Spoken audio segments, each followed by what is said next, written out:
Shalom, selamat pagi para pendengar Blessing Morning yang dikasihi oleh Tuhan. Pagi hari ini sebelum kita memulai segala aktivitas kita dan kita akan bersama-sama mempersiapkan diri untuk merenungkan kebenaran firman Tuhan. Firman Tuhan saya ambil dari kitab Lukas pasal yang ke-22, ayat yang ke-44 dan ayat yang ke-45. Demikianlah firman Tuhan. Ia sangat ketakutan dan makin bersungguh-sungguh berdoa. Peluhnya menjadi seperti titik-titik darah yang bertetesan ke tanah. Lalu ia bangkit dari doanya dan kembali kepada murid-muridnya. Kita akan bersama-sama berdoa. Tuhan Allah Bapa kami yang kami sembah di dalam nama Kristus Yesus Tuhan. Sungguh kami mengucap syukur untuk hari baru yang Tuhan berikan dan sediakan bagi kami. Dan saat ini sebelum kami memulai segala sesuatunya, kami rindu untuk duduk diam di bawah kaki Tuhan. Dan kiranya kebenaran firman-Mu boleh menjadi penuntun bagi setiap langkah-langkah kami pada hari ini. Hikmat yang daripada Allah beserta dengan kami sekalian. Di dalam nama Yesus Kristus kami berdoa. Amin. Bapak Ibu para pendengar Blessing Morning dimanapun berada, pagi hari ini saya memberikan tema bagi renungan kita, sumber kekuatan di dalam penderitaan. Saya akan membacakan terjemahan lain dari Lukas pasal yang ke-22 ayat yang ke-44 yang menunjukkan mengenai bagaimana penderitaan Yesus yang harus dialami pada saat ia akan menghadapi kematian di kayu salib. Di dalam sebuah terjemahan sederhana di sana dikatakan, karena beratnya penderitaan Yesus, dia semakin sungguh-sungguh berdoa sampai mengeluarkan keringat seperti darah yang menetes ke tanah. Di dalam Matius juga disebutkan tentang bagaimana penderitaan dari Yesus ketika ia tahu bagaimana kayu salib itu adalah bagian yang sangat-sangat penting bagi perjalanan kehidupan manusia, tetapi Yesus harus menghadapinya. Di dalam Matius pasal yang ke-26, di sana juga diceritakan tentang peristiwa penangkapan Yesus di Taman Getsemani. Masa di mana Yesus memasuki minggu-minggu sengsara. Masa berat yang pasti sangat susah untuk dilampaui. Yesus bergumul dengan hebat sampai pada akhirnya fisiknya tidak mampu untuk menahan. Yesus bergumul dengan ketaatan penuh kepada kehendak Bapa. Penderitaan salib memang akan segera datang. Sebenarnya itu bukan hanya rasa sakit di dalam fisiknya, tetapi juga ia harus menanggung dosa dunia. Di dalam ayat yang kita baca tadi menunjukkan bagaimana keringat seperti darah mengucur dari wajah Yesus dan kemungkinan menunjukkan kepada sebuah kondisi medis yang disebut dengan hematidrosis, yaitu sebuah kondisi di mana pembuluh darah kecil pecah karena stres yang ekstrim. Dan di dalam kondisi itu keringat bercampur dengan darah. Ini menunjukkan bahwa tekanan yang sangat berat harus dialami oleh tubuhnya. Tetapi itu berasal dari rasa takut, rasa gentar dengan penderitaan yang akan dialaminya. Ia membiarkan tubuhnya mengalami tekanan yang luar biasa dan ia sungguh-sungguh merasakan penderitaan. Tetapi ia tetap memilih kepada jalan ketaatan. Para pendengar yang dikasihi oleh Tuhan, sesungguhnya penderitaan kitalah yang ditanggungnya.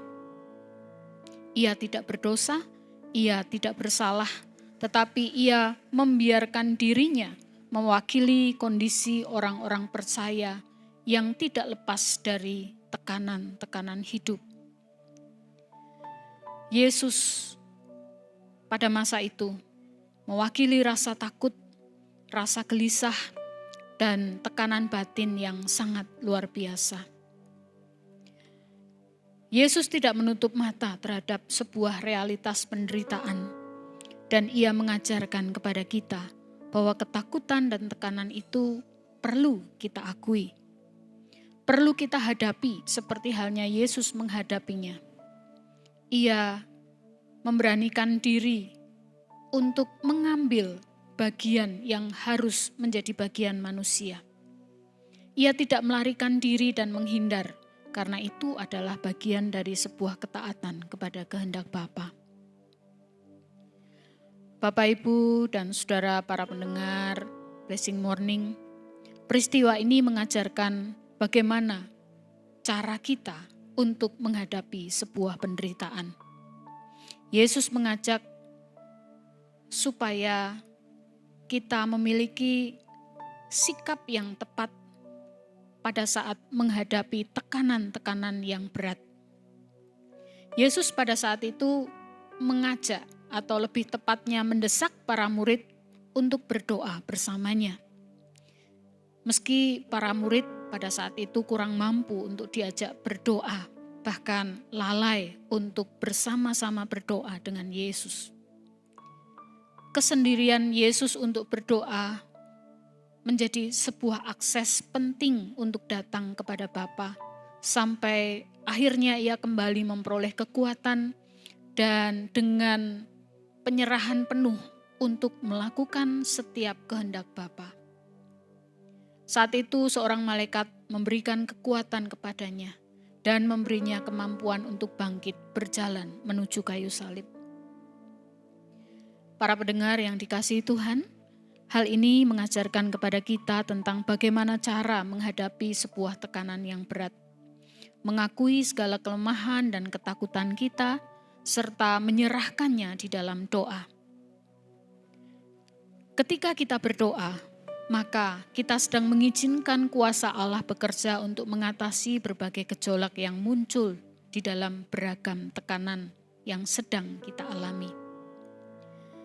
Kadang kita harus menerima kelemahan, bukan kemudian menyerah. Tetapi untuk kita lebih bisa menikmati dan memberi ruang bagi Allah untuk bekerja. Ketakutan dan kecemasan memang juga dapat membuat kita jatuh dalam berbagai pencobaan. Maka di dalam situasi-situasi yang sangat menekan itu, datanglah di dalam doa kepada Allah. Berdoalah supaya tekanan kita yang kita alami menghindarkan kita dari dosa. Dan apabila kita tidak sanggup berdoa sendirian, berdoalah dengan rekan untuk bersepakat berdoa bersama. Maka apabila para pendengar saat ini sedang ada di dalam sebuah tekanan yang berat, sedang berputus asa, jangan lari, namun berdoalah dan terimalah kuasa dan kekuatan yang daripada Allah. Sehingga apa yang dilakukan Yesus pada saat itu boleh menjadi jalan di mana kita pun menghadapi tekanan bersama dengan kuasa Allah. Amin. Bapa, saat ini kami sungguh mengucap syukur di dalam setiap situasi dan kondisi hidup kami, Tuhan selalu ada. Dan biarlah kami mau selalu datang kepadamu di dalam masa-masa yang berat. Karena kami percaya Engkau tidak membiarkan kami sendiri, tetapi Engkau akan memberikan kekuatan baru. Engkau akan memberikan kuasa untuk kami boleh menghadapi setiap tekanan-tekanan, persoalan-persoalan yang sedang kami hadapi. Terima kasih ya Tuhan. Terima kasih Yesus untuk setiap teladan yang Engkau berikan kepada kami, di mana Engkau boleh menghadapi setiap tekanan, setiap penderitaan itu, dan kami pun diizinkan untuk menikmati, untuk melewati setiap tekanan itu bersama dengan kekuatan dan kuasa-Mu. Amin. Mari kita akan menerima berkat Tuhan. Tuhan memberkati engkau dan melindungi engkau.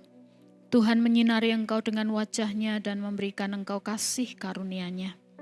Ia juga akan menghadapkan wajah-Nya kepadamu dan memberikan damai sejahtera-Nya. Kiranya turun atas kita sekalian berkat, kasih, anugerah, dan kekuatan dari Allah Bapa, dari Yesus Kristus, dan juga dari Allah Roh Kudus. Amin. Selamat pagi, selamat menjalankan segala aktivitas di hari ini. Tuhan Yesus memberkati.